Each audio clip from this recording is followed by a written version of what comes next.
সকাল 10টা অবধি কুম্ভকর্ণের মতো ঘুমাচ্ছিল রাজকন্যাটি, কিন্তু তার রাজকুমারটি তার সুন্দর ঘুম দীর্ঘ হতে আর দিল না। পরপর কয়েকটা বিকট শব্দে বেলুন ফাটাতেই ঘুম থেকে ধরফড়িয়ে উঠে বসল পৃথা। দু হাতে চোখ ঘষতে ঘষতে চোখ আলতো করে খুলতেই ওর হুঁশ উড়ে গেল। তাতেই সে প্রচণ্ড জোরে একটা চিৎকার দিল। তারপর আদিলের নাম ধরে কয়েকবার ডাকলো। পৃথার চারদিকে শুধু বেলুন আর বেলুন।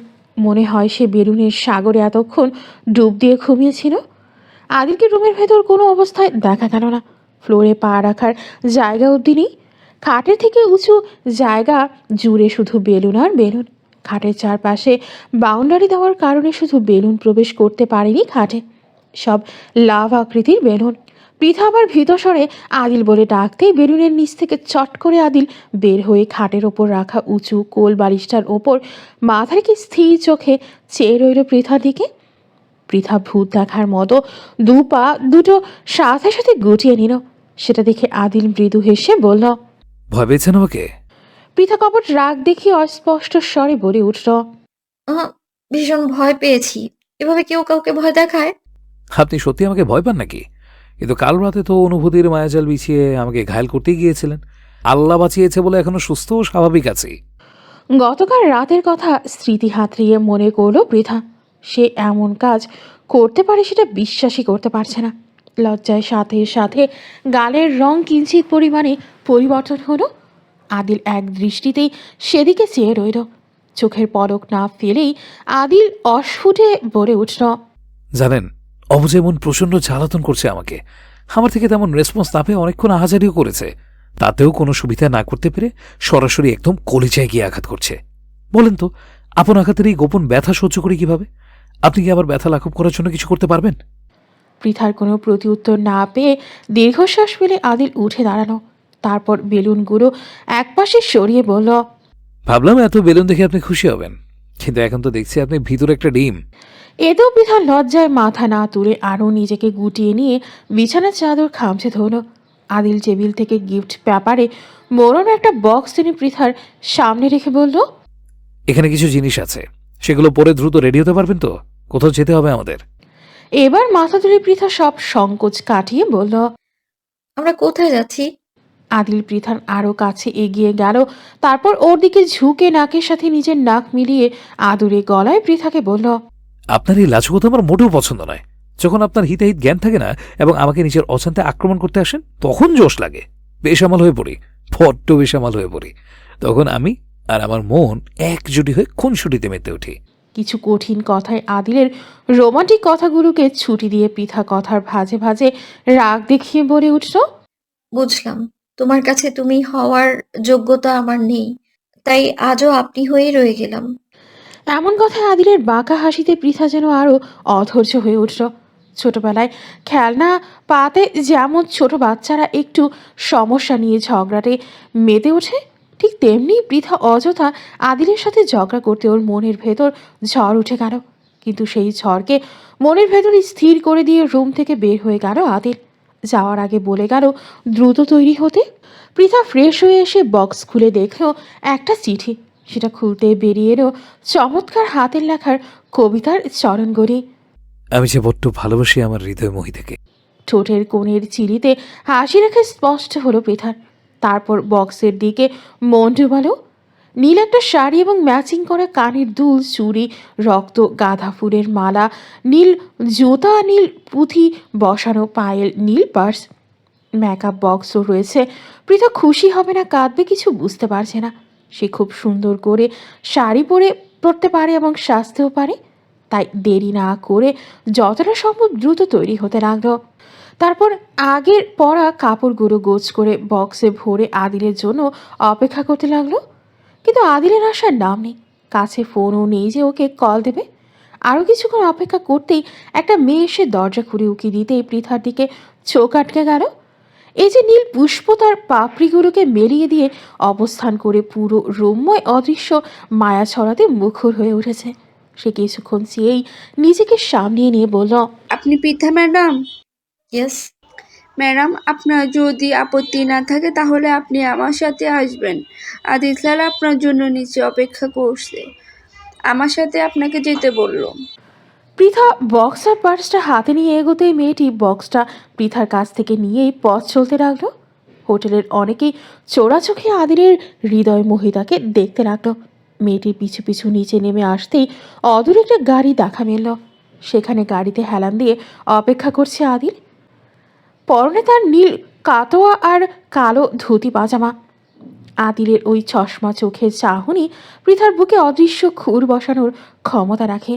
পৃথার মন যাচ্ছে এই সময়কে আড়ি দিয়ে আদিলের হৃদয় মাঝারে জায়গা করে নিতে, কিন্তু মেয়েটির কথায় ভাবনাগুলোকে সমাপ্ত করে সামনের দিকে আবার চাইল পৃথা। আদিলের কাছে আসতেই গাড়ির দরজা খুলে দিতে সে আসনে গিয়ে বসল। আদিল চেক করে দরজা বন্ধ করে দিতেই মেয়েটি বক্সটা এগিয়ে দিয়ে বলল, ম্যাডামের ব্যক্তিগত জিনিসপত্র রয়েছে এখানে। ধন্যবাদ বলে সেটা গ্রহণ করে পেছনের আসনে বক্স রেখে মেয়েটিকে কিছু টাকা বকশিস দিয়ে গাড়িতে উঠল। পৃথা সিট বেল্ট বাঁধেনি। আদিল সিট বেল্ট বেঁধে দিয়ে নিজেরটা বাঁধল। পৃথা আদিলের দিকে চেয়ে দেখল সে স্বাভাবিকভাবে গাড়ি স্টার্ট দিল। পৃথার মনক্ষুণ্ণ হলো। যার জন্য এই সাজ, এই যদি মুখ তুলে না চায় তাহলে কি লাভ তার এমন সাজুগুজু করে? অভিমানে ছোট ছোট শ্বাস ফেলতে লাগলো। আদিল এই শ্বাসগুচ্ছর সাথে বড্ড পরিচিত। অজান্তেই ঠোঁট দুটো প্রসারিত করে নিঃশব্দে হেসে উঠল আদিল। পৃথা সেই হাসি চোরা চোখে দেখতে লাগলো। এত হাসি কেন? হাসার তো কোনো কারণ দেখছি না। আল্লাহ আমাকে অন্তর্যামী করে দাও, যাতে ওর অন্তরের কথাগুলো পড়তে পারি। কথাগুলো মনে মনে ভাবতেই বেশ উৎসাহ নিয়ে পৃথা বলে উঠল, আমায় কেমন লাগছে আদিল? সামনের দিকে মোড় ঘুরিয়ে ফাঁকা রাস্তায় ড্রাইভ করতে করতে কোনো উৎসাহ না দেখিয়ে আদিল বলল। আদিলের জবাব পৃথার হৃদয় পরিতৃপ্ত হলো না। গাল দুটোকে টেপা মাছের পেটের মতো ডিম্পল বানিয়ে চুপ করে রইল। পুরো রাস্তায় আর কথাও বলল না, এমনকি আদিলের দিকে চাইলও না। এভাবে ঘন্টা খানেক পথ চলার পর খোলা ময়দানে এসে গাড়ি থামল। তারপর ঝড়ের বেগে একটা কালো কাপড়ে চোখ বেঁধে দিল পৃথার। আদিলের এহেন কাণ্ডে পৃথা বোকা মনে গেল। এইসব কি করছো বলতেই কপালে উষ্ঠে স্পর্শ পেল পৃথা। তার কিছুক্ষণ পর আদিলের হাত স্পর্শ করলো পৃথার হাতকে এবং বেরিয়ে আনলো গাড়ির ভেতর থেকে পৃথাকে। তারপর ওর চোখের বাঁধন খুলে দিতেই দেখল সে নীল গালিচার ওপর দাঁড়িয়ে আছে। কি ঘটতে চলছে সেটা পৃথার অজানা নয়। সেটা কিছু বলতে যাবে তার আগেই একটা মেয়ে ওর হাতে নীল আর কালোর মিশ্রণে নীল গোলাপের তোড়া হাতে ধরিয়ে দিল। সাথে সাথে চারুদিকে আতশবাজির ঝলকানিতে পরিপূর্ণ হলো। এত আয়োজন দেখে পৃথার চোখ ধা দিয়ে গেল। একটা মেয়ে এসে হরেক রকম নীল ফুলের সমন্বিত মুকুট এনে পরিয়ে দিল পৃথার মাথায়। দিনটা যেন ভালোবাসার রঙে নীলময় হয়ে উঠেছে। পুরো আকাশটাতে সূর্যের আলোর কোনো নাম নিশানা নেই। মেঘের আড়ালে আজ তিনি নিজেকে গুটিয়ে নিয়েছেন। আদিল পৃথাকে এগিয়ে নিয়ে গেল আরও সামনে। চারদিকে আতশবাজি জ্বালার জন্য বারুদের গন্ধে ভরে উঠেছে। সামনে রাখা তিনটা বিশাল বিশাল কার্টুন রাখা। সেগুলো দেখে আদিল অদূরে দাঁড়িয়ে থাকা ওর ফ্রেন্ডের দিকে চেয়ে চোখ বড় বড় করে বলল, এইটুকু? শালা ঢাকা শহরের সমস্ত দোকানে সব তুলে এনেছি, আর বলছিস এতটুকু? চকলেটের গোডাউন বসাবি নাকি? ফ্রেন্ডের এমন মন্তব্যতে আর কিছু বলল না আদিল। আদিল ওর পকেট চেক করে কিছু খুঁজতে লাগলো, কিন্তু কিছুই পেল না ও খুঁজে। ওর সব ফ্রেন্ডগুলো এক জায়গায় দাঁড়িয়ে বলল, এত আয়োজন যদি আজ মাঠে মারা যায়, তাহলে তোরে আর আস্ত রাখবো না আদিল। কথাগুলো শেষ হওয়ার আগে আদিল হাঁটু মুড়িয়ে বসে রিংয়ের বক্স বের করে সেটা খুলেই বলল। শুধু তোমার জন্য। এবার সমস্ত ফ্রেন্ডরা উচ্ছ্বসিত হয়ে উল্লাসে গেয়ে উঠল। তোমার ছাড়া আর এ জগতে মোর কেহ নাই, কিছু নাই গো, আমারও পরাণ যাহা চায়। এর মাঝে তিনজন এসে তিনটা কার্টুন একসাথে ঢেলে দিল। তিন মন বিভিন্ন রকমের চকলেট একসাথে উপচে পড়ল কার্টুন থেকে। পৃথা চমকে উঠে দুহাত পেছনে চলে যেতেই সবাই হেসে উঠল একসাথে। আদিল উঠে গিয়ে পৃথার আঙ্গুলে রিং পরিয়ে দিতেই আগের আংটি ওর চোখে পড়ল। এখনও সেই আংটি পরে থাকে পৃথা। এতে খুব ভালো লাগলো আদিলের। এরপর সবাইকে নিয়ে কেক কেটে আরও বেশ কিছুক্ষণ সবাই মজা করে পৃথাকে গাড়ি তুলে দিতে আদিলের ফ্রেন্ড মাহিন কাছে আসতে আদিল ওর গানে মজা করে একটা থাপ্পড় মেরেই বলল, গার্লফ্রেন্ডের সামনে আমাকে শালা বলা? তোর গার্লফ্রেন্ডকে যদি মামুনের সাথে ভাগাই না দিছি তো আমার নাম আদিল না। মাহিন হতভম্ব হয়ে দাঁড়িয়ে রইল, তারপর বলে উঠল, আমিও তো তোর উপকার করে চান্দু, যেমনটা তুই করেছিস বলেই আদিল গাড়িতে উঠে গাড়ি স্টার্ট দিল। পৃথাকে নিয়ে লং ড্রাইভে চলল আদিল। পৃথা অন্যদিকে চেয়ে আছে, আদিলের দিকে একবারও চায়নি। এভাবে আধ ঘন্টা চলার পর আদিল হঠাৎই বলে উঠল, এত কাঁদছেন কেন? আমি কি কান্না করার মতো কোনো কাজ করেছি? পৃথা নীরবে চোখের পানি ফেলছে, সেটাও বুঝতে পেরেছে আদিল। এতে পৃথা বেশ বিরক্তই হলো। সব বিষয়ে তার কেন এত জানতে হবে? একটু কম জানলে কি হয়? মনের ভাবনাগুলো মনের ভেতর রেখে পৃথা আদিলের দিকে চাইল। আদিল পৃথার দিকে না চেয়ে গাড়ির ড্রাইভে বেশ মনোযোগ দিল। সেটা দেখে পৃথা আদিলের দিকে এগিয়ে যেতেই আদিল জোরে সোরে ব্রেক কষল। পৃথা এতে ধাক্কা খেয়ে আদিলের দিকে আরও এগিয়ে গেল। আদিল পৃথার দিকে চেয়ে ওকে ওর আসনে ঠিকমতো সরিয়ে দিতেই পৃথা শক্ত করে ওর শার্টের কলার চেপে ধরল। এবার আদিল স্থির চোখে পৃথার দিকে চাইল। কাজল কালো আখির অশ্রু ততক্ষণে ঝর্ণাতে পরিণত হয়েছে। কৃষ্ণ অশ্রু দেখে আদিল একটু বিদ্রুপ করে বলে উঠল, এই, আপনি খাবারের বদলে কি পেতনিদের মতো কয়লা খান নাকি? তাছাড়া চোখের পানি সাদা না হয়ে এমন কৃষ্ণবর্ণ দেখাচ্ছে কেন? পৃথার দাঁত কটমট করে আদিলের দিকে চেয়ে কিছু বলতে যাবে, তখনই পৃথার মুখের কথা কেড়ে নিয়ে আদিল বলল, দুঃখিত, আমি মনে হয় চোখে ভুল কিছু দেখেছি। ঢাকায় ফিরে চোখে ডাক্তার দেখাতে হবে। কথাগুলো বলেই মৃদু হেসে উঠল আদিল। আদিলের হাসি পৃথার মেজাজের ওপর আঘাত আনল। এতে সে ওর 5 আঙ্গুল দিয়ে আদিলের কাঁধ খামচে ধরতেই, আরে কি করছেন হো? এত সময় ধরে আপনাকে খাবার দেয়নি বলে একেবারে শরীরের ওপর আঘাত আনবেন? পেতনি পেতনি আচরণ করছেন কেন? দেখছি মাংস তুলেই ছাড়বেন। আমার প্রতি দয়া হয় না বুঝি আপনার? আদিলের এমন কথা শুনে ওকে তেজ দেখিয়ে পৃথা শার্টের কলার ছেড়ে দিয়ে কোনো কথা না বলে চুপটি করে বসে রইল। এই রাক্ষসী ব্যবহারের জন্য আপনার কপালে আজ ভীষণ শাস্তি রয়েছে। এত সময় যাবে ততই শাস্তি প্রকট হবে। এখন থামুন, গাড়িতে পেট্রোল ভরব। ফ্রেশ হয়ে নেওয়ার দরকার হলে ফ্রেশ হতে পারেন। ওদিকে ওয়াশরুম আছে বলেই দেখিয়ে দিল। পৃথা নেমে গেল আর আদিল গাড়ি পার্ক করলো পেট্রোল ভরানোর জন্য। খানিক বাদে পৃথা এসে গাড়িতে উঠল। তারপর আবার অজানা পথে চলতে লাগলো তাদের গাড়ি। প্রায় পুরো দিন পৃথাকে নিয়ে ঢাকার বাইরে ঘোরাফেরা করলো আদিল। বিভিন্ন জায়গা সহ অনেক কিছুর সাথে পরিচয় করিয়ে দিল। শেষ বিকেলে এসে নদীর তটে গাড়ি থামলো। আদিল এবার পৃথার দিকে এগিয়ে গিয়ে পৃথার কপালে একটা কিস করে বলল, এখনো আমার উপর রাগ জমে আছে? আমার কারো উপর রাগ নেই, আমার বাসায় নিয়ে চলো। এই তো আমার উপর দিব্যি রাগ করে বসে আছেন। না হলে এমন করে কথা বলতেন? আমি মোটেও কারো উপর রাগ করি না। আপনাকে ভীষণ সুন্দর লাগছে আমার হৃদয় মোহিতা। এক কথায় অপূর্ব, যার রূপের সুধা আমি এতক্ষণ ধরে চোরা দৃষ্টিতে পান করেছি। পৃথা এবার থেমে যায় আদিলের কথা শুনে। হয়তো ওর হৃদয় এবার পরিপূর্ণ হয়েছে এমন কথায়। আদিল গাড়ি থেকে নেমে ডোর খুলে দিয়ে হাতের ইশারা করে বলল, এই সমস্ত আয়োজন শুধু আপনার জন্য। পৃথা গাড়ি থেকে নেমেই দেখল নদীর পার ঘেঁষে একটা বকুল বৃক্ষ, যেখানে বড় একটা দোলনা ঝোলানো। পৃথা খুশি হয়ে আদিলের দিকে চাইতে আদিল সম্মতি জানালো। পৃথা গাড়ির দুপাশে উঁচু করে ধরে জোতা সহ দৌড়ে পৃথা শাড়ির দুপাশ উঁচু করে ধরে জোতা জোড়া খুলেই দৌড় দিল সেই দোলনার কাছে। গাড়ি লক করে আদিলও গেল পৃথার কাছে। পৃথা ততক্ষণে দোলনায় বসে দোল খেতে লাগলো। আদিল ওর পেছনে দাঁড়িয়ে জোরে একটা দোল দিতেই পৃথা দূরে শূন্যতে উঠে গেল।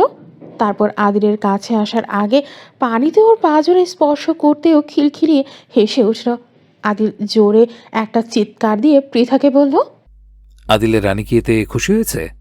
পৃথা দুহাত শক্ত করে পুষ্পে ঢাকা রশিদয় গুরুকে ধরে চোখটা বন্ধ করে বলল, আমি ভীষণ খুশি হয়েছি আদিল। আমি এত সুখ খুব কম পেয়েছি। আমি তোমাকে অনেক অনেক ভালোবাসি। ভালোবাসি কথাটা শুনেই পৃথা আদিলের কাছে আসতেই আদিল ওকে ধরে ফেলল। তারপর পৃথাকে দোলনা থেকে নামাতেই পৃথা বলল, তুমি তো আমাকে অনেক কিছু উপহার দিলে, কিন্তু আমি তো তোমায় কিছুই দিতে পারলাম না। পৃথাকে মাটিতে নামিয়ে দিয়েই আদিল ওর কোমর জড়িয়ে ধরে আরো কাছে টেনে এনে বুকের সাথে জড়িয়ে ধরেই বলল, আপনি আছেন না, আমার সমস্ত সুখের ঊর্ধ্বে আপনি। আর কিচ্ছু চাই না। ছাড়ো, তোমাকে দেওয়ার মতো আমার একটা কিছু তো আছে বলেই আদিলকে নিজের কাছ থেকে সরিয়ে বকুল ফুল কুড়াতে ব্যস্ত হয়ে উঠল পৃথা। আদিল দাঁড়িয়ে থেকে এই তৃপ্তিময় দৃশ্য উপভোগ করতে লাগলো। যথেষ্ট ফুল কুড়িয়ে পৃথা ঘাসের ওপর বসে আদিলকে বলল, বকুল গাছের ছোট্ট একটা ডাল ভেঙে দিবে? আপনি বললে সব কিছু এনে দিতে পারি। এটা তো সামান্য বকুলের ডাল বলেই একটা ডাল ভেঙে পৃথার হাতে দিয়ে ওর পাশে বসলো। এদিকে পৃথা ওর লম্বা লম্বা 7-8টা চুল মাথা থেকে নিয়ে বকুলের চিকন উপশাখা ভেঙে সেটাকে ডালের সাথে বেঁধে সূচের মতো করে মালা গাঁথতে লাগলো। এটা দেখে আদিল বিস্মিত হয়ে বলল, এত বুদ্ধি আপনার মাথায় আসে থেকে? আপনি তো দেখছি প্রচণ্ড সাংঘাতিক একটা মেয়ে। পৃথা ভ্রু নাচিয়ে সানন্দে মালা গেঁথে শেষ করেই আদিলকে উঠতে বলল। আদিল ওর কথা মতো উঠে দাঁড়াতেই পৃথা আদিলের গলে মালা পরাতে গিয়ে বেশি উচ্চতার জন্য আর পারে না। শেষে আদিল পৃথার কোমর জড়িয়ে ধরে ওপরে তুলতেই পৃথা ওকে মালা পরিয়ে দিয়ে বলল, এটাই আমার উপহার। জীবনের শেষ দিন পর্যন্ত এই মালা আমি সংরক্ষণ করে রাখবো। আমার কাছে সবচেয়ে দামি উপহার এটা। হয়েছে, এবার নামাও আমায়। ইচ্ছে করছে না নামাতে। অনিচ্ছা সত্ত্বেও নামিয়ে দিল আদিল। তারপর পৃথা আদিলকে নিয়ে দোলনাতে বসে আদিলের কোমর জড়িয়ে ধরে চোখ বন্ধ করে বলল, খুব জোরে জোরে দোল দাও। ভয় পাবেন না তো?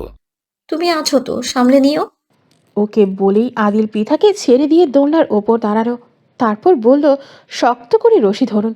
এবার জোরে জোরে দোল দিতে লাগলো। ওয়াও বলে চোখ বন্ধ করে জোরে একটা চিৎকার দিয়ে উল্টো পৃথা। প্রতিবার দোলে তার পা জোড়া পানিতে ছুঁয়ে যাচ্ছে, যেটা পৃথার কাছে অনেক ভালো লাগছে। কিন্তু হঠাৎ চোখ খুলেই দেখলো সে এত ওপরে উঠেছে যে মনে হচ্ছে এক্ষুনি পড়ে যাবে।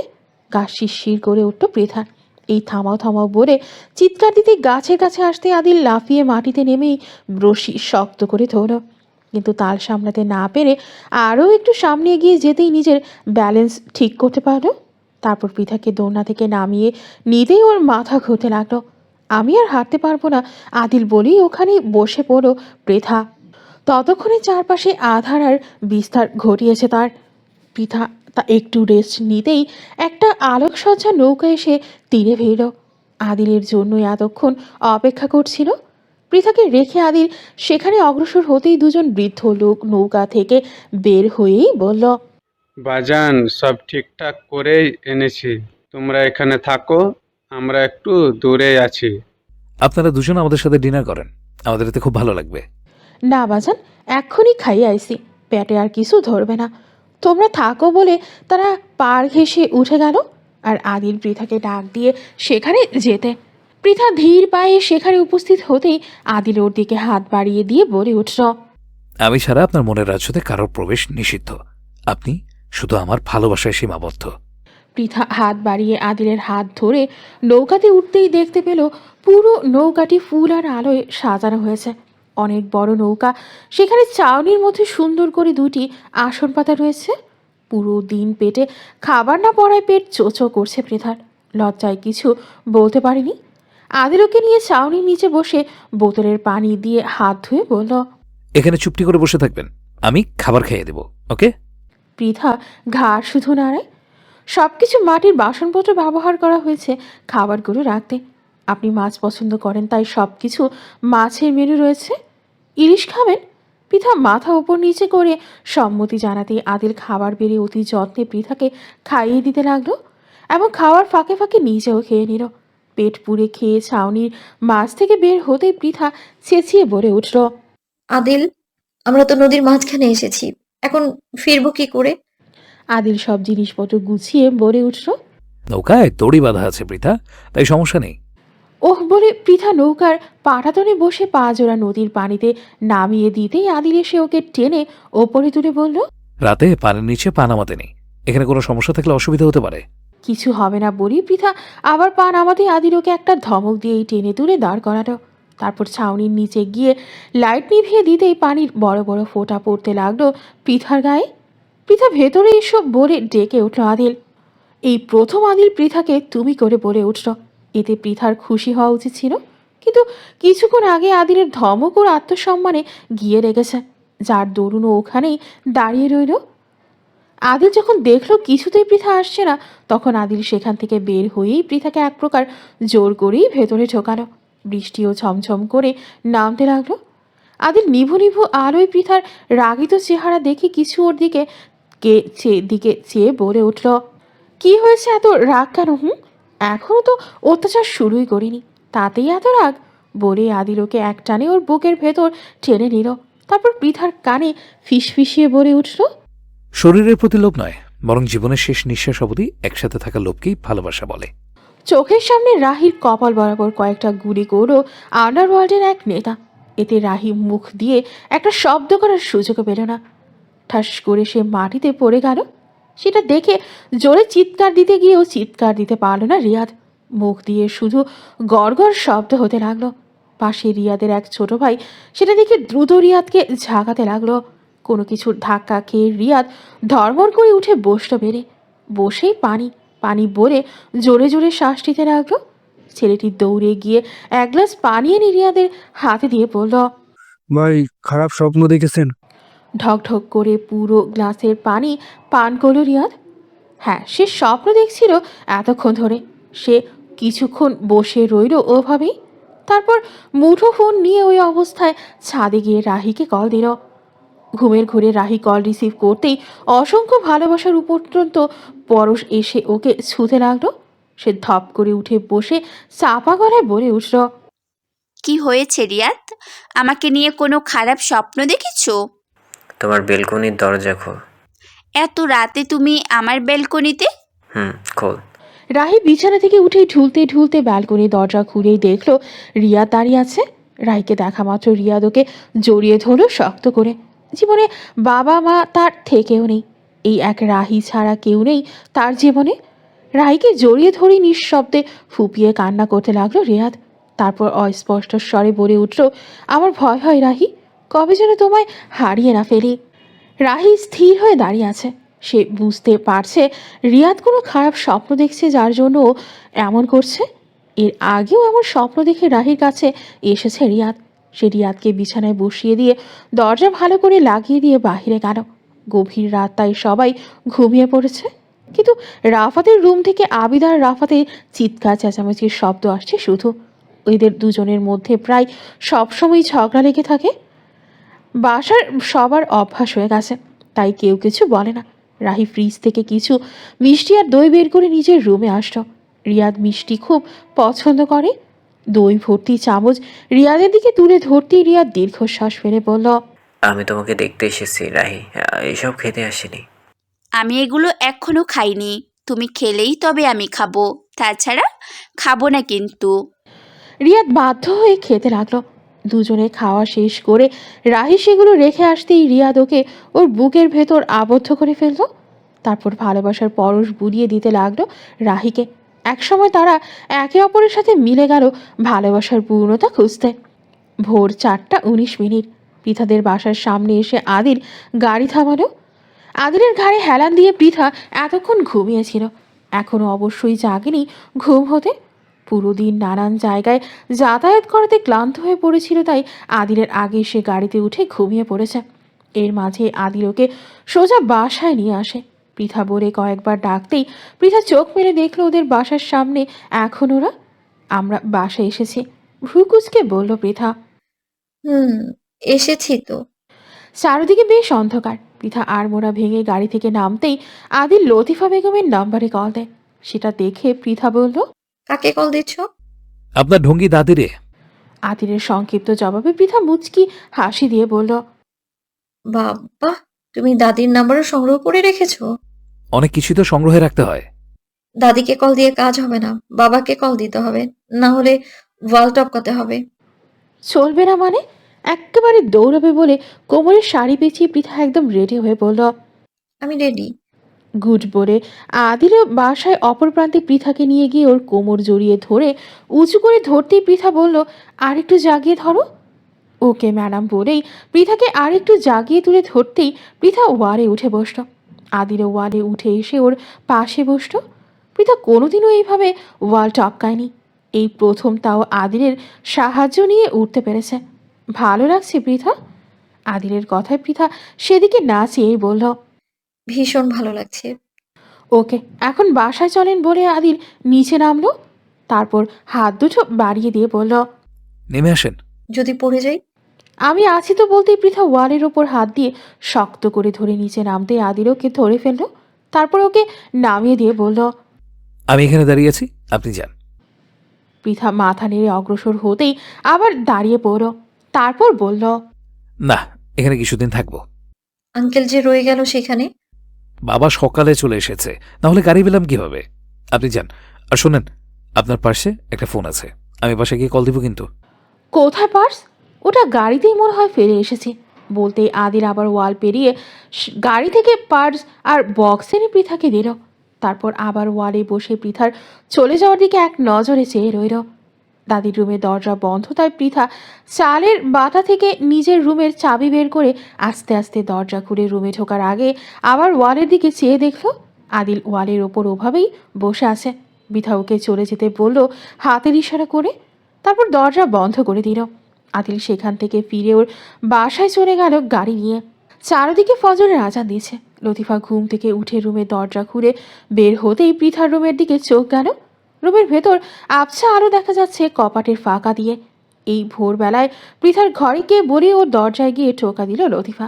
পৃথার চোখে কেবল ঘুম এসেছিল, কিন্তু দরজার ধাক্কায় ওর ঘুম ভেঙে গেল। সে বুঝতে পারল তার দাদি এভাবে দরজায় ধাক্কা দিচ্ছে। তাই ও উঠে দরজা খুলে দিতেই লতিফা চমকে গেল। ও মনো ভূত বলে একটা চিৎকার দিয়েই মূর্ছা হয়ে পড়ল মেঝেতে। দাদি দাদি বলে কয়েকবার ডাক দিয়েও তার মূর্ছা ভাঙল না। অবশেষে পৃথা টিউবওয়েল থেকে পানি আনতে চলে গেল। হাসানও নামাজ পড়ার জন্য উঠেছিল। মায়ের চিৎকার শুনে সে দৌড়ে এসে দেখল তার মা পড়ে আছে মাটিতে। মা মা বলে তাকে কয়েকবার ডাকলো, কিন্তু কাজ হলো না। তাই সে তার মাকে পাঁচাকোলা করে ঘরের ভেতর নিয়ে গেল। পৃথা পানি এনে দেখে ওর বাবাও এসেছে। ও দ্রুত ঘরে গিয়ে দাদির চোখে মুখে পানি ছিটিয়ে দিতেই ওর বাবা ওকে দেখে থতমত খেয়ে গেল। পৃথা সেদিকে নজর না দিয়ে আরও কয়েকবার পানি ছিটিয়ে দিতেই লতিফার জ্ঞান আসলো। চোখ পিট পিট করে সেই দেখলো পৃথা ওভাবেই দাঁড়িয়ে আছে। তারপর সে তার পাশে হাসানকে দেখে মনে সাহস সঞ্চয় করে বলল, বাজান, আমিও যা দেখি তুইও তা দেখোস? সত্যি আমাগো সামনে পৃথা দাঁড়িয়ে আছে না ওর ভূত দাঁড়িয়ে আছে? ধুর বলি পৃথা জগ থেকে পাশে রেখে বলল, আমাকে দেখে তুমি সেন্স হারিয়েছ। এই তোমার সাহসের বাহাদুরি! তুমি নিজের নাতনিকেও চিনতে পারো না? মন তো চাচ্ছে এক্ষুনি ভূত হয়ে তোমার ঘাড় চেপে ধরি আমি। পৃথার কথা শুনে লতিফা বুঝলে সত্যিই পৃথা। তাই উঠে বসে মরা কান্না জুড়ে দিল, বই না আইসোস? তোর বাপরে তোর কথা জিজ্ঞাসা করলে কিছু কয় না, তা তুই একা আইসোস? তোর স্বামী কই? কিসের স্বামী আর কার স্বামী? তুমি কি আমাকে বিয়ে করার জন্য ওখানে পাঠিয়েছিলে? তাহলে কার সাথে আইসোস বোন? যার মনে ইচ্ছা তার সাথে এসেছি। বাসায় এসেছি, এটাই তো বড় কথা। এমন তেজ মার্কা কথা শুনে লতিফা ছেলের দিকে চাইতেই হাসান মলিন মুখে ডানে বামে ঘাট নাড়াতেই লতিফা যা বোঝার তাই বুঝে গেল। এতে লতিফা রাগে চেতে উঠে বলল, কত কষ্টে করে একটা সম্বন্ধ জুটাইলাম, সেটাও ভাগারে ফেইলে দিলি? তুই কি ভাবছোস ওই শিয়াবুদ্দিনের পোলার লগে বিয়া বসবি? ছ্যাং ভেঙে সারা জীবন বাড়িতে বসাইয়া খাওয়াবো, তবু ওই বাড়িতে না, বুঝছস? পৃথা সেখান থেকে নিজের রুমে চলে আসলো। তার এত পেঁচার পাড়ার সময় নেই, তাই বিছানায় গিয়ে শুয়ে পড়ল। তাতেও শান্তি নাই। লতিফা সেখানে এসেও হানা দিল। আদিল আর ওর বাবার নামে কিছু কঠিন কথা বলল। সেটা শুনে পৃথা রেগে উঠে বলল, আমাকে এইসব কথা কেন বলছো? তোমার গুণধর ছেলেকে গিয়ে এসব কথা বলো। সে আমাকে কার কাছে রেখে এসেছিল তাকে জিজ্ঞেস করো। আব্বা আসেন এখানে বলে হাসান ওর মাকে ডাকলো। ছেলের কথা শুনে লতিফা বাহিরে গেল আর পৃথা ঘুমিয়ে পড়ল। লতিফা বাহিরে এসেই হাসান তাকে সব কথা খুলে বলল, কথাগুলো যেন কেউ না জানে। শোন, সব ঠিক আছে, কিন্তু শিয়াবুদ্দিন না, বুঝছস? ও আমারে সবার সামনে বলছে না পৃথারে ছেলের বউ বানিয়ে ছাড়বে। দেখি কেমনে বানায়। আর এই মাইয়াটারেও বলি, আগুনে জ্বলার জন্য কেন ওই আগুনের ঝাঁপ দিতে চাচ্ছে? ও কি বুঝতে পারছে না ওরা ভয়ঙ্কর? বয়স বেড়ে বুড়ি হতে চলেছে, তাও আক্কেল হলো না। আম্মা চিৎকার করে না তো, ভালো লাগছে না এসব শুনতে। নিশ্চিন্তে থাকেন, বিয়ে কখনোই হচ্ছে না। তাই কথা না বাড়িয়ে ওরে ঘুমাইতে দেন বলে হাসান চলে গেল। এই মাইয়া তোরে সর্বস্ব কায়রা ছাড়বে দেখিস। মাইয়া তোরে বাপ বলে মানে না, আর তোর ওর কাছে বাপ হয়ে ওঠার জন্য সব ভালো ভালো কাজ করা লাগে। অন্য একটা মাইয়া আছে, সেটা চোখে পড়ে না। বেলা 12টা। পৃথার ঘুম ভাঙতেই দেখলো পাশে তাপসী বসে আছে। পৃথা চোখ মেলতেই তাপসী হেসে উঠে বলল, আপা কখন আসছো? ভোরের দিকে। কেমন আছিস? বাসা সবাই ভালো আছে? সবাই ভালো আছে। তুমি ভালো দিনে এসেছো। আজ বিকেল থেকেই আমাদের হাই স্কুলের মাঠে সম্মেলন মেলা হবে। তারপর সন্ধ্যার পর থেকে বিচিত্রা অনুষ্ঠান। স্কুলের 50 বছর পূর্তিতে এই অনুষ্ঠান। এ যাবৎ সব স্টুডেন্টস স্কুলে পড়েছে, তাদের সবাইকে আজ উপস্থিত হওয়ার জন্য অনুরোধ জানানো হয়েছে। অনেক সম্মানীয় ব্যক্তি সেখানে উপস্থিত হবে। এক শ্বাসে কথাগুলো বলে থামলো তাপসী। আচ্ছা, দেখা যাবে। ভালো দিনেই তাহলে বাসায় এসেছি বলে পৃথা রুম থেকে বের হতেই ওর দাদির সাথে ধাক্কা খেলো। তুমি এখানে আড়ি পেতে কি শুনছো? বেশ ঝাঁঝেই কথাগুলো বলল পৃথা। আমার খেয়ে দিয়ে কাজ নেই, আড়ি বাঁধবো? ভাত রান্না আছে, সেগুলো গিলে আমায় উদ্ধার কর। কামের কপাল আমার, যেখানে যাব সেখানেই কাম। কথাগুলো বলে ঢাং ঢাং করে চলে গেল লতিফা। দাদির এমন মন্তব্যতে পৃথা একটু অবাকই হলো। কোনোদিনও দাদি ওর সাথে এমন করে কথা বলেনি, আর আজ এসব বলছে। এমনি আদিল তোমারে ঢঙ্গি লতিফা নামের খেতাব দেয়নি। কথাগুলো মনে মনে বলেই পৃথা ফ্রেশ হতে গেল। যাওয়ার পথে জুনাইদের সাথে দেখা হলো। চোখে চোখ পড়তেই পৃথা অন্যদিকে চোখ সরিয়ে ওয়াশরুমে চলে গেল। বিকেল পড়তে পড়তে পৃথার ফুপুও চলে আসলো। সাথে তার 2টা ছেলে মেয়ে আর ফুপাও এসেছে। বাসায় একরকম উৎসব শুরু হলো। 2 বাসা মিলে একসাথে রান্নাবান্না করার আয়োজন হলো। পৃথার ফুপু হাসনা ও ফুপা জিল্লুর রহমানও এই স্কুলে পড়েছে। কত যে পুরনো বন্ধু বান্ধব আসবে, তাদের সাথে সাক্ষাৎ করার লোভ ছাড়া যায়। এদিকে তাপসী, পৃথা আর ওদের কাজিন মিতুর সাজতে ব্যস্ত হয়ে গেল।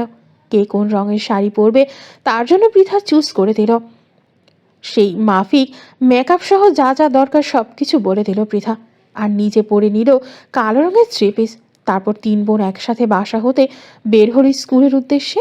সাথে তাপসীর আরও কিছু বান্ধবীরাও যুক্ত হলো। কিছু দূর যেতেই শাপলার সাথেও দেখা হলো পৃথার। সে মেয়েকে বাসায় রেখে এসেছে। রাস্তায় হঠাৎ তাদের সাক্ষাতে গল্পের ঝুলি খুলে বসলো একে অপরের কাছে। তাপসীরা আগে আগে চলল এবং পৃথা আর শাপলা পিছু পিছু। রাস্তায় অনেক মানুষ স্কুলের সামনে এসে দেখল মানুষের ঢল নেমেছে। উত্তরের দিকে বিশাল ধান ক্ষেতের এরিয়া জুড়ে মেলা বসেছে। তাপসীরা ভেতরে ঢুকে গেছে। পৃথা আর শাপলা দাঁড়িয়ে ভাবছে ভেতরে ঢুকবে কিনা। এমন সময় কোচিংয়ের কিছু স্টুডেন্টস এসে পৃথাকে সালাম দিয়ে ভেতরে ঢুকলো। পৃথাদের পুরনো বান্ধবী তহমিনা দূর থেকে ডাক দিয়েই দৌড়ে এলো। এরা সবাই বিবাহিত, শুধু পৃথা বাদে। তহমিনা বেশ খুঁচিয়েই পৃথাকে বলল, কি রে, বিয়ে শাদি কবে করবি? বয়স তো কম হলো না? করবো তো, সময় হলেই দেখবি বলতেই কোথা থেকে যেন আদিলের আবির্ভাব ঘটল। পৃথার পেছন থেকে এসে ওর গাল ধরে সবার সামনে গালে ঠোঁট বসিয়ে কিস করে কোনো কথা না বলে চলে গেল। শাপলা আর তহমিনা সেটা দেখে ওদের মুখ হা হয়ে গেল। এই, এটা কি হলো? ওটা কে ছিল রে পৃথা? তহমিনার কথার পৃষ্ঠে শাপলা চোখ বড় বড় করে বলে উঠল, দম আছে বলতে হয় আদিলের, না হলে সবার সামনে এত বড় একটা কাণ্ড ঘটাতে পারে? পৃথা নিজেও থ মেরে গেছে।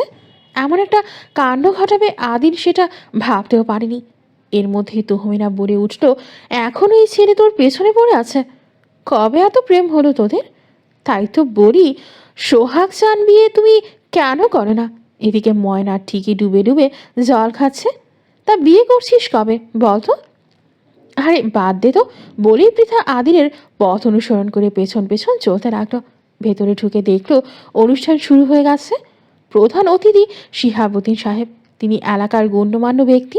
তাছাড়া এই স্কুল তৈরি করার জন্য তার দাদা এক দাগে 13 বিঘায় জমি স্কুলের নামে লিখে দিয়েছিলেন। তারপর স্কুলের নানা উন্নয়ন এই পর্যন্ত অনেক টাকা দান করেছেন শিহাবুদ্দিন।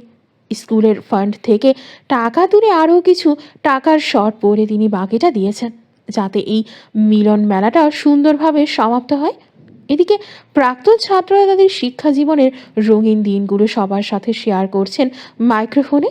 এর ভেতর আদিলকে আর খুঁজে পেল না পৃথা।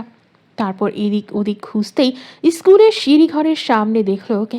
এই একটু দাঁড়াতোড়া বলেই পৃথা আদিলের সামনে গিয়ে এদিক ওদিক চেয়ে 2 হাতে ওর ঘাড়ে রেখে ওর দিকে মাথা ঝুঁকিয়ে দ্রুত পরপর 2টা কিস করেই বলল, শোধবোধ, এরপর যেন না দেখি সবার সামনে এমন বেহায়াপনা করা।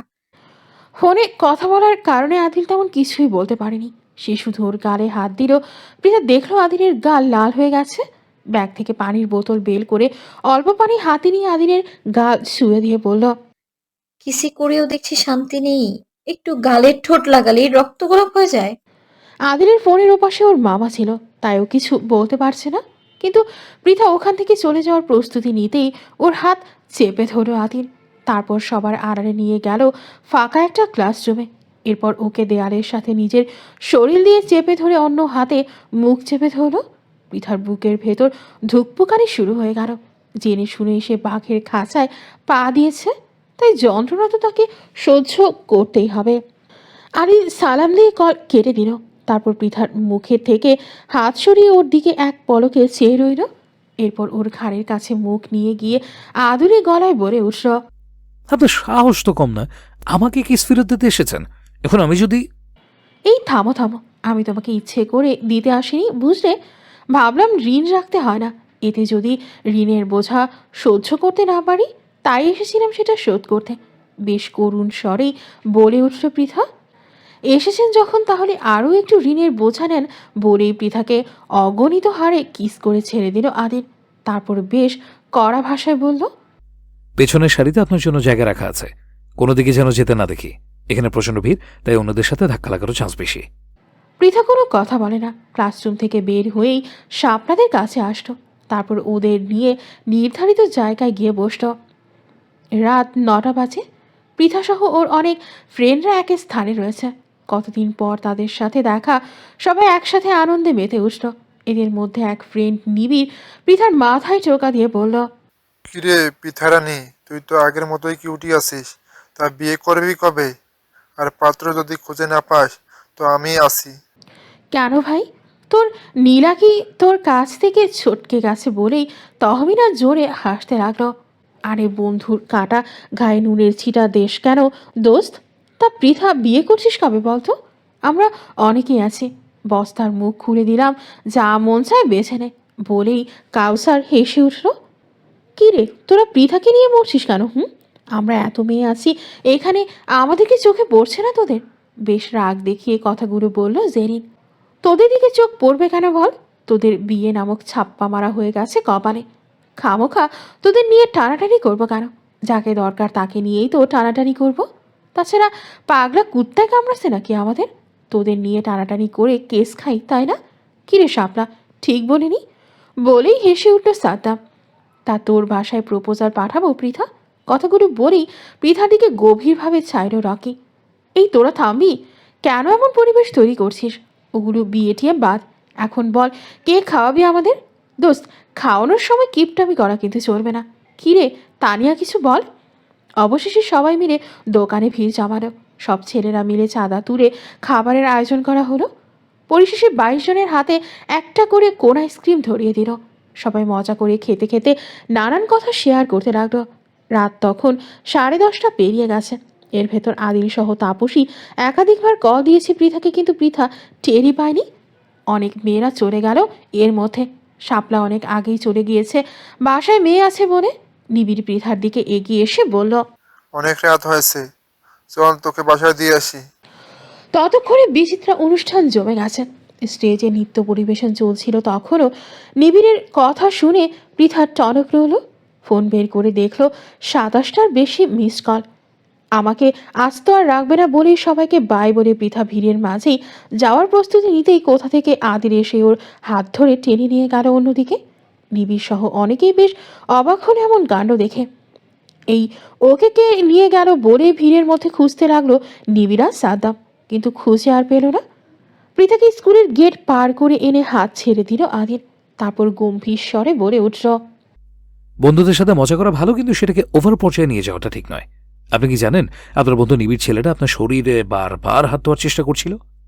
পৃথা এমন অভিযোগের কোনো জবাব দিতে পারে না। তার যে বড় রকমের ভুল হয়েছে সেটা সে বুঝতে পেরেছে। শাপলার সাথে তখন চলে আসাই ব্যাটার ছিল। আদিল আর কথা বলল না পৃথার সাথে। সামনে তাপসী মৃদুকে নিয়ে দাঁড়িয়ে আছে, সাথে পাড়ার কয়েকজন মেয়েও। পৃথা ওদের কাছে যেতেই তাপসী বলল, আপা কোথায় থাকো তুমি? বাবা কতবার ফোন দিয়েছে জানো, তোমাকে নিয়ে বাসায় ফিরতে বলেছে। সেই কখন থেকে দাঁড়িয়ে আছি, পা ব্যথা ধরে গেল। চল বলেই ওদেরকে নিয়ে চলতে লাগলো পৃথা। পৃথা একটু চলার গতি কমিয়ে দিল। সে পেছনে চেয়ে দেখলো আদিল ধীরে ধীরে আসছে পেছনে। কথা বলতে বলতে তাপসীরা অনেক দূরে চলে গেছে পৃথাকে ছেড়ে। ওরা বুঝতেই পারেনি পৃথা ওদের সাথে নেই। রাত তখন 11টা বেজে গেছে। দূরে ব্রিজের ওপর কয়েকটা নেশাগ্রস্ত ছেলে এসে বসল। তাদের দেখে আদিল দ্রুত পায়ে এগিয়ে এসে পৃথার হাত ধরল। তারপর ওর হাত ধরে পথ চলতে লাগলো। বাসার কাছে এসে আদিল ওর হাত ছেড়ে দিল। পৃথা বুঝতে পেরেছে আদিল ওর উপর প্রচণ্ড রেগে আছে। পৃথা কিছু বলতে গিয়েও বলতে পারল না। যদি আদিল কোনো কঠিন কথা বলে যেটা ওর কাছে কষ্টের কারণ হয়ে দাঁড়াবে। পৃথা দরজার কাছে যেতেই আদিল ওকে থামতে বলল। তারপর ওর কাছে যেতেই পৃথা ওকে জড়িয়ে ধরে বলল, সরি, ভুল হয়ে গেছে আমার। আমি বুঝতে পারিনি এতটা বাড়াবাড়ি করে ফেলেছি। এতটুকু কথাই আদিলকে ঠান্ডা করার জন্য যথেষ্ট ছিল। আচ্ছা ঠিক আছে, আপনি বাসায় যান। আপনি ভুল বুঝতে পেরেছেন, এতেই আমার শান্তি। পৃথা আদিলকে একটা কিস করতে যেতেই আদিল বাধা দিল। পৃথা সেটা নীরবে মেনে নিয়ে কিছু না বলে বাসার ভেতর চলে গেল। পৃথা আড়াল হতেই পাশের ঝোপ থেকে জুনাইদের হাত ধরে টেনে বের করে আনলো আদিল। তারপর কোনো কথা না বলেই নাক বরাবর ঘুষি মেরে নাক ফাটিয়ে দিল। জুনাইদের নাক দিয়ে ঝরঝর করে রক্ত পড়া শুরু হয়ে গেছে। এত দ্রুত এমন একটা ঘটনা ঘটবে সেটা জুনাইদ কল্পনাও করেনি। সে বুঝে উঠতে পারেনি এতদিনেও আদিলের চোখ একটা বাজ পাখি চোখ, তাই ওর চোখের সামনে কেউ আর পার পায় না। জুনাইদকে মারা দেখে তাপসী আড়াল থেকে বের হয়ে এসে আদিলের হাত ধরে বলল, আমার ভাইয়াকে ছাড়ুন বলছি। আদিল দাঁতের দাঁত চেপে আরো একটা থাপ্পড় মেরে বলল, তোকে আর তোর এই ছোট বোনকে যেদিন ধরবো সেদিন তোদের পরিবার সহ পুরো পাড়া কাঁপিয়ে তুলবো। ওই দিনের কেলানি খেয়ে যখন এখনো ঠিক হসনি তোরা, তাহলে ছোটখাটো ট্রিটমেন্টে তোরা শুধরাবি না। তোদের জন্য বড় কিছু দরকার। কথাগুলো বলে আদিল জুনাইদকে ছেড়ে দিল। জুনাইদ নাক চেপে ধরতেই তাপসী ওকে ঘিরে গিয়ে ধরল। কিন্তু জুনাইদ নিজের বাসা এবং ছোট বোনের সামনে মার খাওয়াতে প্রচণ্ড অপমানিত বোধ করলেও রেগে গেল। সে আদিলকে একটা ঘুষি মারতে যেতে আদিল খানিকটা সরে গিয়ে ওর ঘাড়ে কয়েকটা থাবা মারতেই ও নিচে বসে পড়ল। জুনাইদ মাথা তুলে আর দাঁড়াতে পারল না। এরপর তাপসীর দিকে কঠোর চোখে চেয়ে আদিল বলে উঠল, তুমি কি করো না করো সব আমার জানা আছে, তাই সাবধান। মেয়ে বলে কিন্তু পার পাবে না। আদিল যাকে ধরে তুলো ধুনো করে ছাড়ে, কারণ আদিল ছাড় দেয় কিন্তু ছেড়ে দেয় না। আসমানে হাজারো তারকারাজির মধ্যেই হিমাংশু আর দীপ্ত আলোর ছটা ছিটিয়ে চলছে ধরত্রীর বুকে। চন্দ্রমা খিলখিলিয়ে হেসে তার অবস্থান জানান দিচ্ছে। কোটি কোটি তারার মাঝে নিজেকে একমাত্র প্রতাপশালী রাজার আসনে বসিয়েছে। কি স্নিগ্ধতার মায়ার রোষটা! এক দৃষ্টিতে তার পানে চাইলেও আখির তৃষ্ণা মেটে না। খিড়কির শিক ধরে দহিতা তার নয়ন দুটোকে ব্যস্ত রেখেছে রজনীকান্তের অপরূপ মিষ্টি রোশনার মাঝে। ঘরকে আন্ধার রেখে জানালার পাল্লা দুটো খুলে এতক্ষণে চন্দ্রমার মাঝে ডুবেছিল পৃথা। চাঁদের এই অপরূপ দৃশ্য তাকে বড্ড টানে। এমন মুক্ত চাঁদ তাকে আকর্ষণ করেই চলছে। বাহিরের উঠানে বেশ চিৎকার চেঁচামেচি চলছে। জুনাইদ তাপসীর ঘাড়ে ভর দিয়ে বাসায় ফিরেছে। সেটা দেখে রীতা এবং লতিফার অবস্থা যা না তাই। কার সাথে মারামারি করছোস বলে ঠান্ডা পানি নিয়ে এলো রীতা। তাপসী কিছু বলতে গিয়েও বলতে পারল না। ভাই তার হাত চেপে ধরেছে কাউকে না বলার জন্য। জুনাইদ বারান্দার মাটিতে বসে বলল, আসার সময় অন্ধকারের মধ্যে হোঁচট খেয়ে পড়ে গেছি মা, এর জন্য এত হই হুল্লোড় করো না তো, আমি ঠিক আছি। এদিকে হাসান পৃথাকে ডাকতে গিয়ে দেখে রুম অন্ধকার। সেটা দেখে রুমের লাইট জ্বালাতেই দেখে পৃথা জানালা ধরে আকাশের পানে চেয়ে আছে। কিরে, বাসায় কেউ মরে ভূত হয়ে গেলেও দেখছি তোর দেখা মিলবে না। এখানে এভাবে দাঁড়িয়ে আছিস কেন? ভাত খাবি আয়। ফুপুর কথায় পৃথা পেছন ফিরে দেখলো ওর ফুপু বেশ বিরক্তি নিয়ে ওর জন্য দাঁড়িয়ে আছে। আপনি যান ফুপু, আমি আসছি বলতেই হাঁসটা চলে গেল। পৃথা দ্রুত কাপড় পাল্টিয়ে রুম থেকে বের হতেই দেখলো উঠোনে লাইটের ব্যবস্থা করা হয়েছে। লাইটের নিচে মাদুর পেতে প্রত্যেকের জন্য থালা আর একটা করে গ্লাস রাখা হয়েছে। 29 জন একসাথে খাবার খাবে। বাসায় ফুপি সহ তাপসীর মামা খালারাও এসেছে। সব পুরুষেরা বসে পড়েছে। রীতা তাপসীকে ওর বাবার পাশে গিয়ে বসার জন্য ইশারা করল। তাপসীও মায়ের কথা মতো বাবার পাশে গিয়ে বসলো। এদিকে হাত মুখ ধুয়ে এসে দেখলো জায়গার খুব সংকট, তাই পৃথা প্লেট নিয়ে ভিড়ের মাঝে এক কোণে বসে পড়ল। 7টা রাজহাঁসের মাংস, গরুর মাংস, খাসির মাংস, মুড়িঘণ্ট, মাছের ঝোল, দই, মিষ্টি সহ আরও অনেক আয়োজন করা হয়েছে। সবাইকে খাবার দেওয়া হয়েছে। লতিফা তার নাতি নাতনি জামাই নিয়ে মত্ত। ওদিকে রীতা তার আত্মীয় স্বজনের দিকে ব্যস্ত, কার কি লাগবে সেদিকে ছুটছে। সবার চাহিদা মিটছে, কিন্তু পৃথার পাতে এখনও মাংস পড়েনি। অনেক পরে তাপসীর বড় খালা কয়েক টুকরো মাংস দিয়ে বাটি নিয়ে চলে গেল। এদের এমন কাণ্ড দেখে পৃথার গলা দিয়ে ভাত আর নামতে চায় না। কেউ জিজ্ঞাসা অবধি করে না সে কি খেলো আর না খেলো, অথচ সবাই কত আয়েশ করে খাচ্ছে। চোখ দিয়ে টপ টপ করে কয়েক ফোঁটা জল পড়লো খাবারের মধ্যে। কোনো মতে খাবার শেষ করে সবার আগেই উঠে চলে আসলো সেখান থেকে। হাসানের পাশেই হাঁসটা বসেছিল। সে হাসানকে বলল, একটা কথা ছিল, কি করে যে বলি। আমি চাচ্ছিলাম যদি পৃথার সাথে হিমেলের বিয়ে দেওয়া যেত তাহলে ভালো হতো। আমার ছেলে ব্যাংকে চাকরি করে, মা মরা মেয়েকে কোথায় বিয়ে দিবি না দিবি, আর সেখানে সুখ হবে কিনা কে জানে। আমার ছেলে রাজি হবে কিনা জানি না, তবে আমরা চেষ্টা করে দেখতে পারি। হাসান খাওয়া বন্ধ করে তার আপার দিকে তাকালো। সে একই ভুল বারবার করতে চায় না। কিছুদিন আগে কম ফেক খাটেনি সে, তাই সোজা সাপটা জবাব দিল সে মেয়েকে কোনো আত্মীয়র ঘরে বিয়ে দেবে না। শুনে ভালো লাগলো না হাঁসটার। সে চাপা স্বরে বলে উঠল, মেয়েটা কি খেলটার না খেললো সেটাই দেখলি? নিজে তো ঠিকমতো গিলছিস অন্য মেয়েকে নিয়ে। তুই পৃথার কত ভালো চাস দেখা হয়ে গেছে আমার। মুখে শুধু বুলি ছাড়লে বাপ হওয়া যায় না। বোনের কথা শুনে পাতে পানি ঢেলে উঠে গেল হাসান। সেটা দেখে হাসনা বলল, ঢং দেখলে বাঁচি না, উচিত কথা বললেই মুর্শিদ বেজার। পৃথা ঘুমানোর জন্য রুমে এসে দেখল রুমে শোয়ার জন্য তিল পরিমাণ ঠাঁই নেই। খাটে এবং ফ্লোরে ঠাসাঠাসি করে সবার জায়গা হলেও পৃথার আর জায়গা হলো না। সেটা দেখে হাসনা নিজের জায়গা ছেড়ে দিয়ে পৃথাকে কাছে ডাকলো, কিন্তু লতিফা ঝাড়া জবাব দিল, কতদিন পরে আসছিস তোরা? এসে মায়ের বাড়ির শোয়ার জায়গা পাসনি সেটা শুনলে মানুষ কি বলবে? তাছাড়া ওর কথা ভাবতে হবে না, ও বাড়ির মানুষ ঠিক নিজের একটা জায়গা করে নিয়ে ঘুমাবে। পৃথা দাদির কথার কোনো জবাব দেয় না। একটা কইলে ধরিয়ে ফোনটা হাতে নিয়ে রুম থেকে বের হয়। তারপর উঠানের এক কোণায় টুল পেরে বসে কিছুক্ষণ চুপ করে বসে থাকে। সোনার চামচ মুখে নিয়ে তার জন্ম। মা বেঁচে থাকা অবধি কোনোদিনও সে নিজের হাতে ভাত তুলে খায়নি।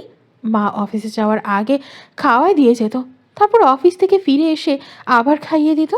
কিন্তু কত বছর হয়ে গেল তার খাবারের খোঁজ অবধি কেউ নেয় না। আজ আমার মা থাকলে কি আমাকে খাবারের মাঝপথ থেকে উঠে আসতে হতো? না, আমাকে এখানে রাত জেগে বসে থাকতে হতো ঘুমানোর জায়গা না পেয়ে। ফুপিয়ে ফুপিয়ে নিঃশব্দে কাঁদতে লাগলো পৃথা। জোরে কাঁদতেও তার লজ্জা লাগে, পাছে যদি কেউ শুনে ফেলে এই ভয়ে। রাত তখন 2টা পার হয়ে গেছে। রাতটা কাটাতে হবে তো।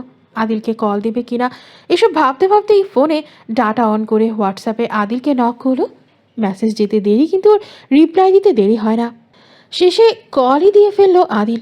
পৃথা কল কেটে দিয়ে মেসেজ করলো, আমরা চ্যাট করি না, মানে কথা বলা অসুবিধা। পৃথা কথা বললেই ধরা খেয়ে যাবে, তাই পৃথা কথা বলার আর সাহস পেল না। কিন্তু আদিলের ওপাশে চুপ হয়ে রইল। তারপর কি যেন ভেবে বলল, বাসায় ঝামেলা হয়েছে পৃথা? না তো। তাহলে আমার ওয়াটার লিলির আকাশে এত মেঘ জমা হয়ে আছে কেন? আমার ঘুম পাচ্ছিল না আদিল। তুমি কেন জেগে আছো? আপনি তো জানেন আমি রাত জাগি, তাছাড়া সামনে আমার ইনকোর্সের এক্সাম রয়েছে, একটু বই দেখছিলাম। খাবার খেয়েছো লিখতেই হাঁসটা দূর থেকে পৃথাকে ডেকে বলল, কি রে ওখানে কি করিস? এই ফুপু এসেছে বাই লিখেই পৃথা উঠে দাঁড়ায়। তারপর ফুপুর দিকে চেয়ে বলল, না ফুপু, কিছু না, ঘুম আসছিল না তাই এখানে বসে আছি। মশার ভেতর বসে থাকতে হবে না, ঘরে আয় বলে হাঁসটা ঘরের ভেতর চলে গেল। পৃথাও কয়েল নিভে দিয়ে রুমের ভেতর গেল। হাঁসটা ওকে দেখে নিজের জায়গা ছেড়ে দিয়ে বলল, এখানে এসে ঘুমাতো, রাত দুপুরে পাহাড়ে গিয়ে বসে আছে আর এখানে। পৃথার ঘুমের খুব প্রয়োজন ছিল, তাই কোনো কথা না বলেই সেখানে গিয়ে শুয়ে পড়তেই ঘুম নেমে আসে দু চোখের পাতা জুড়ে। 3 দিন পরে সকালে লতিফা তার ফোনে এনে পৃথাকে দিয়ে বলল, দেখ তো কে যেন তোকে চাচ্ছে, বলছে কোচিং থেকে নাকি কল দিয়েছে। দাদির কথা শুনে ঘুমের আড়মোড়াকে বিদায় জানিয়ে ফোনটা কানের কাছে ধরে সালাম দিতেই নাজবুল হুদা বলে উঠলেন, কেমন আছো পৃথা? রাইসুলের কাছ থেকে তোমার দাদির নাম্বার সংগ্রহ করেছি। তোমার নাম্বার তো বন্ধ, কোচিনে একবার আসতে পারবে? খুব দরকার ছিল। পৃথা বিছানা থেকে উঠে চুলের খোপা বাঁধতে বাঁধতে বলল, স্যার আমি তো যেতে পারবো না, আমার কাজ আছে। তাছাড়া। পৃথার কথা কেড়ে নিয়ে নাজবুল হুদা বলল, তাছাড়া এগুলো কথা শুনতে চাই না, তোমার সময় মতন একবার দেখা করে যেও। কথাগুলো বলেই কল কেটে দিল নাজমুল হুদা। পৃথা ফোনটা বেরিয়ে রেখে চিন্তায় মশগুল হয়ে পড়ল। ও বাসায় এসেছে সেটা তিনি জানলেন কিভাবে? মনে হয় সেদিন স্কুলের সামনে স্টুডেন্টরা ওকে দেখে স্যারকে বলে দিয়েছে। পৃথা ঘড়ির দিকে চেয়ে দেখে সকাল 7টা বাজে। ঝটপট করে ফ্রেশ হয়ে এসে রেডি হতেই লতিফা বলে উঠল, এই সাত সকালে কই যাস? কোচিংয়ে বলে হাত ঘড়িটা হাতে বেঁধে ব্যাগটা নিয়ে বেরিয়ে পড়লো বাসা থেকে। লতিফা অনেক দূর পর্যন্ত এলো পৃথার সাথে। কিছু খেয়ে যা, সকাল সকাল না খেয়ে বেরোতে নেই। মেন রাস্তায় এসে একটা রিক্সা ডেকে ওর দাদির দিকে চেয়ে বলল, 3 দিন আগে তোমার এই দরদ কই ছিল? আমি খেয়েছি কি খাইনি সেটা তুমি দেখেছিলে? জানিয়ে মত্ত ছিলে সেটা নিয়েই থাকো। আমার চিন্তা তোমায় করতে হবে না, আমি নিজে চলতে পারি। লতিফা আর কিছু বলতে পারে না। পৃথা রিক্সায় চলে যায় আর লতিফা সেই দিকে চেয়ে দাঁড়িয়ে থাকে। নাজবুল হুদা মানুষটাকে বিশ্বাস নেই পৃথার, তাই আদিলকে একটা মেসেজ করলো। 12টার পর কোচিংয়ে আসতে বলল। সকাল 9টা বাজতে বাজতে কোচিংয়ে এসে পৌঁছালো। পৃথাকে দেখে মারিয়াম ভ্রু কুচকে বলল, কি ব্যাপার পৃথা, তুমি কোথা থেকে উদয় হলে? ভালো আছো?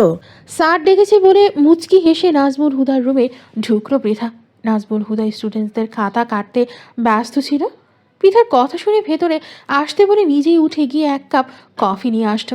তারপর পৃথার দিকে এগিয়ে দিতেই পৃথা বলল, স্যার, আমি এসব খাবো না। পৃথার কথার দিকে নজর না দিয়ে নাজমুল হুদা বললেন, 10ম শ্রেণীর কয়েকজন স্টুডেন্ট এসে বলল তুমি নাকি বাসায় এসেছো। আসলে আমার কোচিংয়ে ইংলিশ টিচারের খুব সংকট। তুমি যদি একটু সময় দিতে পারো তাহলে আমার জন্য খুবই ভালো হতো।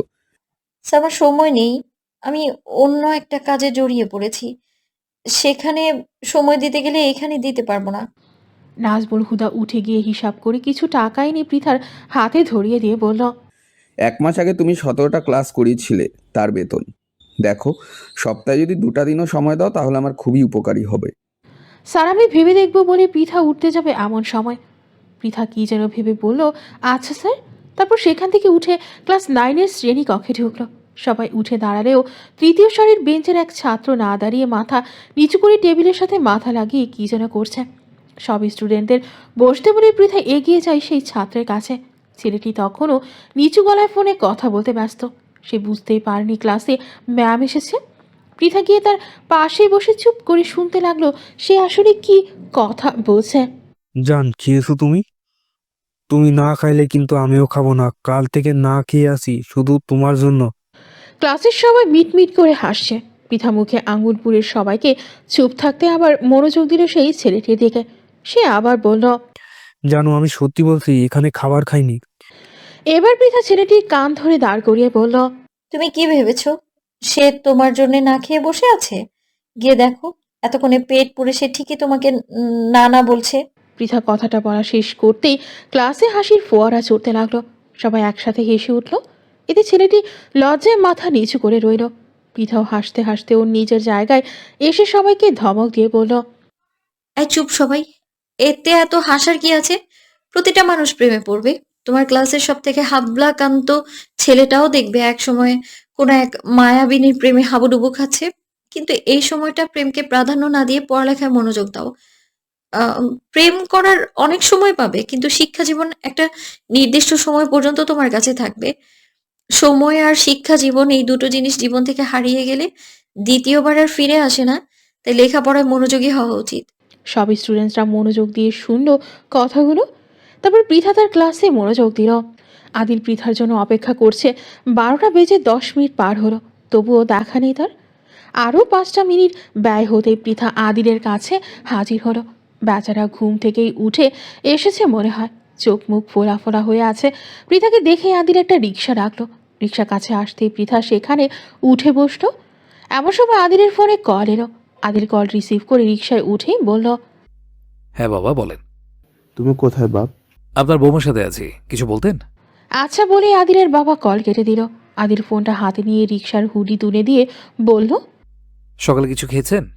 রিক্সা সেখান থেকে টান দিতেই পৃথা বলল, সময় পাইনি। তুমি খেয়েছো? মামা ন্যাশনাল স্কুলের সামনে চলেন বলেই আদিল বলল। এত বেলা হয়ে গেছে আর বলছেন এখনো কিছু খাননি? পৃথা সেই কথার জবাব না দিয়ে আদিলের চুলে আঙুল চালিয়ে দিয়ে বলল, চুলের কাটিংটা অনেক সুন্দর। এটা কি কাটিং? ক্লাসিক পম্পাদুর। নাম উচ্চারণ করতেই তো আমার সব দাঁত ভেঙে যাবে। কথাগুলো বলতেই আদিল বলে উঠল, আপাতত দাঁত মুখ না ভাঙলেও চলবে। এর মধ্যে রিক্সা গন্তব্যস্থলে আসতেই আদিল নেমে পড়ল রিক্সা থেকে। ভাড়া মিটিয়ে পৃথাকে নিয়ে একটা রেস্টুরেন্টে ঢুকলো। নদীর ধারে খুব সুন্দর জায়গা। এখানে পৃথা আগে কখনো আসেনি, এই প্রথম আদিলের সাথে এসেছে। আদিল গিয়ে খাবারের অর্ডার দিয়ে এসে পৃথার পাশে বসলো। এমন সময় দূরে কাউকে দেখে আদিল ইশারায় হাত নাড়াতেই একটা প্রেমিক যুগল পৃথাদের কাছে এসে বসলো। কথাবার্তায় বোঝা গেল এরা আদিলের একসময় ক্লাসমেট ছিল। খাবার চলে আসতেই ওয়েটারকে আবার অর্ডার দিল খাবারের। পৃথাকে চিকেন গ্রিল ও তান্দুরি রুটি দেওয়া হয়েছে, আর আদিল শুধু 1 কাপ কফি নিয়েছে। আদিলের ফ্রেন্ড শিপলু পৃথাকে দেখে বলে উঠল, সে কে? পৃথা নাম তো আগেই শুনেছিস। আরে এই সেই পৃথা। ভাবি আপনাকে নিয়ে এই পাগল যা করেছিল না জীবনে, রাতের পর রাত কাবার হয়ে যাবে কিন্তু ওর কাহিনী শেষ করা যাবে না। এমনকি আমার গার্লফ্রেন্ড মানে শর্মিলা পর্যন্ত আদিলের প্রেমে হাবুডুবু খেয়েছে। কিন্তু এই পাগলকে তো পৃথা ছাড়া অন্যদিকে নিয়ে যাওয়াই যেত না। আপনাকে দেখে যে কি ভালো লাগছে কি আর বলবো। এদিকে শর্মিলার ব্যাপারটা মোটেও ভালো লাগলো না। সে ক্রূর দৃষ্টিতে পৃথার দিকে চেয়ে রইল। খাবার চলে আসলো, ওরা খেতে লাগলো। আদিলও পৃথাকে খেতে বলল। পৃথা বলল, তুমি শুধু কফি খাবে? আমি এই সময় কিছুই খাবো না। ঘুম থেকে উঠতে দেরি হয়ে বলে একেবারে দুপুরের খাবার খাই বলে পৃথার প্লেট থেকে 1 টুকরো রুটি ছিঁড়ে নিয়ে মুখে পুরে কফি পানে মনোযোগ দিল। এমন সময় দেখলো একটা ছেলে চোরা দৃষ্টিতে পৃথাকে বারবার দেখছিল। সেটা দেখে আদিল ছট করে বলে উঠল, এই! শিপু তখন ফোনে ব্যস্ত ছিল। আদিলের চিৎকার শুনে ওর মুখ তুলে চাইতেই আদিল আবার বলে উঠল, এই ছেলে এদিকে কি? হ্যাঁ? পৃথা চমকে উঠছে আদিলের এই শব্দ শুনে। এদিকে ছেলেটি আদিলের দিকে চেয়ে রাগিলুকে বলল, আবে কি হয়েছে? পাগলের মতো ফুল আপ করিস কেন? আদিলকে আর আটকানো গেল না। চেয়ার ছেড়ে উঠেই কোনো কথা না বলে সোজা ছেলেটির কলার চেপে ধরে বলল, শালা, মেয়ে মানুষ কোনোদিন দেখিসনি? একদিকে কয়বার চাইতে হয়? 100 বার তাকাবো? হ্যাঁ, তোর কি বলতেই আদিলকে মারতে হাত ওঠায়। শালা, তোর চৌকি টেনে তুলে ফেলবো। আমাকে চিনিস? এক্কেবারে খেয়ে ফেলবো। নিজের বডিও খুঁজে পাবি না। এটা দেখে পৃথা ও শর্মিলা দুজনেই চেয়ার ছেড়ে উঠে দাঁড়ায়। শিপলু গিয়ে আদিলকে ধরে টেনে আনে। অনেক লোকজন জড়ো হয়। অন্যদিকে ওই ছেলেটিকেও কয়েকজন টেনে অন্যদিকে নিয়ে যায়। শিপলু মূল ঘটনাটা বুঝতে না পেরে বলে, কি হয়েছে? ছেলেটির সাথে এমন ব্যবহার করি কেন? শিপলুর কথায় আদিল রেগে গিয়ে বলল, আরে বারবার সেই দিকে তাকাবে কেন? শুধু চেয়েই ক্ষান্ত হয়নি, মোবাইলে পিক তোলার চেষ্টা করছিল। নিষেধ করলে উল্টাপাল্টা বকে। বাদ দে তো। আয় বসতো বলেই শিপলু ওকে বসানো। এই ভাবি বসেন তো। এখনো দেখছি তোর মাথায় গরম কমেনি। কথায় কথায় মাথা গরম করিস কেন বলেই খাবার খেতে লাগলো শিপলু। খাবার খেয়ে শিপলু কয়েকটা সেলফি তুলতেই চাইলো, পৃথাকে বলাতেও না করে দিল। শিপলু আর সাহস পেল না বলতে, তাই শর্মিলা আর আদিলের সাথে সেলফি তুলতে লাগলো। কিন্তু শর্মিলা পৃথাকে অবাক করে দিয়ে শিপলুকে মধ্য রেখেই পেছন দিক থেকে আদিলের পিছে হাত বোলাতে লাগলো। দৃশ্যটা পৃথাকে বেশ রাগিয়ে তুলল। এই মেয়ের পেটে পেটে শয়তানি তো দেখছি কম নেই, কিন্তু পৃথা এরপর যা দেখালো তাতে ওর চোখ বিস্ফোরিত হওয়ার উপক্রম হলো।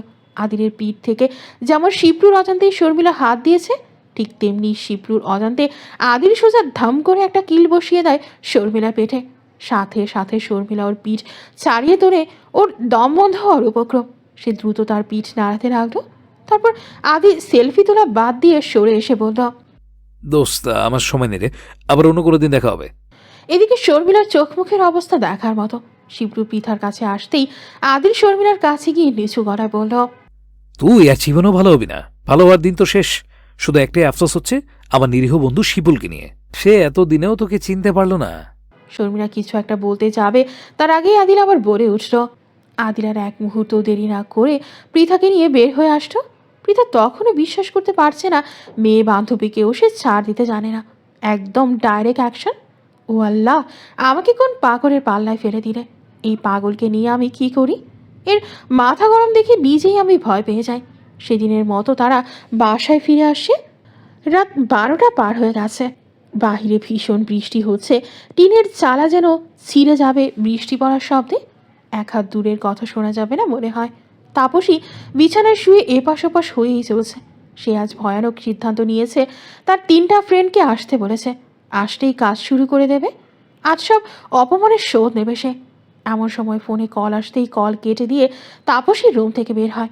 উঠান পেরিয়ে ওই রুমের বারান্দায় দেখতে পেল পৃথা ফোনে কথা বলছে আর খুশিতে টিনের ছাঁচে হাত দিয়ে পানি ছিটিয়ে চলছে। সে কার সাথে কথা বলছে সেটা অজানা নয় তাপসীর। ওর ছেলে বন্ধুরা এসে গেছে, কিন্তু ওর বাবা এখনও ঘুমায়নি। সে বারান্দায় একটা চেয়ারে বসে পৃথার দিকে চেয়ে আছে। না, আগে দেখছি বাবাকেই কিছু একটা করতে হবে। ওরা চারজন মিলে আগে হাসানের উপর আক্রমণ করলো। হাসানের হাত পা বেঁধে ফেলে শক্ত করে। তাপসী আর বাবার মুখ চিপে ধরেছিল, পরে গামছা দিয়ে শক্ত করে মুখও বেঁধে ফেলা হলো। তাপসী রাগে চেহারা নিয়ে ওর বাবার দিকে চেয়ে বলল, তোমার মেয়েকে আজ মরতে হবে। সে আমাদের সমস্ত সুখে কেড়ে নিয়ে নিজে সুখী হতে চায়। শুধু ওর জন্য সেদিন ভাইয়াকে কতগুলো মার খেতে হয়েছে। তুমি আমার বাবা, তাই আমাকে মারতে পারবে না, আর আমার বিরুদ্ধে কিছু বলতেও পারবে না পৃথাকে মারলে, কারণ আমিও তোমার মেয়ে। তাই নো চিন্তা, ডো ফুর্তি।